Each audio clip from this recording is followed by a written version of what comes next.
straight into the douchebag corner. So, No. you know my favorite Sorry, person. Sean. Sorry to interrupt, Sean. But I should have. This is my fault for poorly preparing the show. I should have called this the "Told You So" corner. Oh, extreme told you so, but because I was gonna get to that in a second. I was going to say my favorite person on Audioface that I like to call everybody out on, right?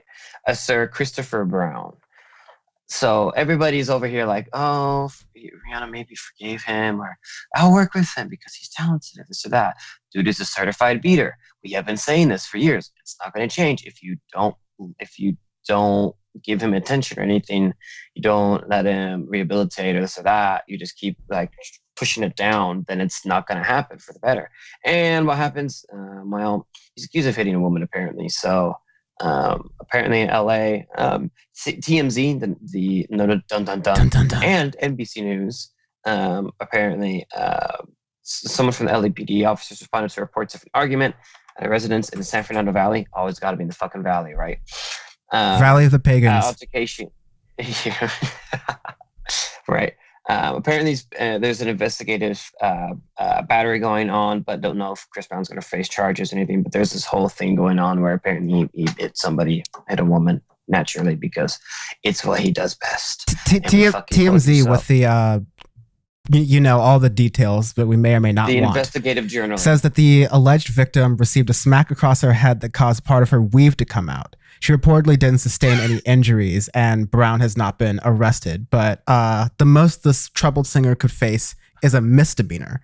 And I'm actually surprised that the media at all is even referring to, like, in any sort of way, Chris Brown as a troubled singer. Because it seems like everyone but like us and a select few people in the music space have even been reminding people about the whole, like, Rihanna thing. Seriously? Like, come on.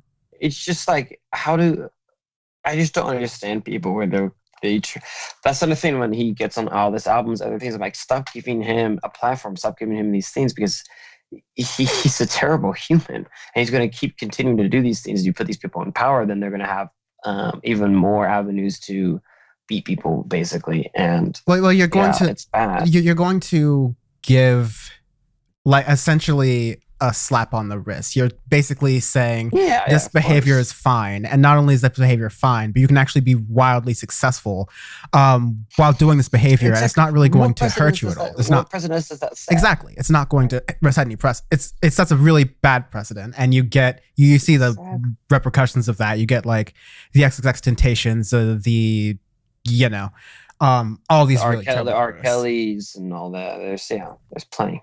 Yeah.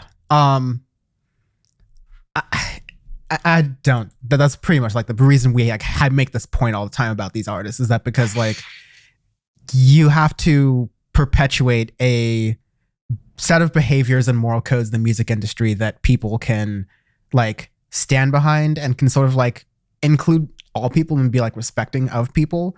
Like, you get in fights, you get in disputes, like that's sort of different. But like this sort of like pattern of domestic violence against women is just sort of shouldn't be celebrated. But he's going to be touring. He's going to continue touring. And no one's really going to care about this, but it's happening right now.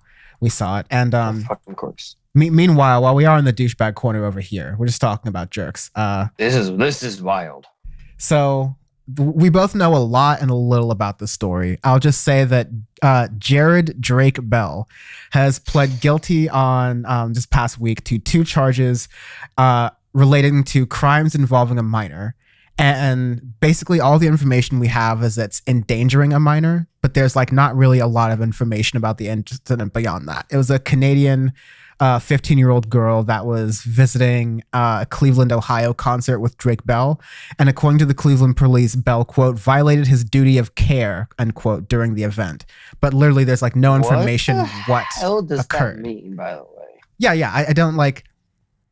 That might be one of the vaguest statements I've ever heard. Violated his duty of care. It's like, you don't fight with honor. You're like, what? What does that mean? Yeah, like, where... Hope it's not ASMRing my water drinking. I'm so sorry. But like, I'm thinking maybe it's because it's like a minor situation. They don't want to say too much about the case exactly. The thing is he's had issues in the past and stuff too, where he's had a criminal past. And didn't he like fled to fled to Mexico, changed his name and some shit too, did some weird things. There's a lot with Drake Bell. So guy's crazy. Oh my god, I totally forgot about that. I had completely forgot Didn't about he? that. Didn't he? I swear he didn't. He fled to Mexico, changed his name He because changed his name to he had Campana. like some sexual. Yeah, didn't he have like some sexual assault thingy or something in the U.S.? I'd like to say Oh, something it like was around that. the time, like I'm reading afterwards. It was around the time he was like vehemently denying some like assault allegations from one of his exes. So yeah, again, this is the douchebag corner, and Drake Bell is like, he's not that big of a musician at this point, so not like that's a big of a deal, but who knows.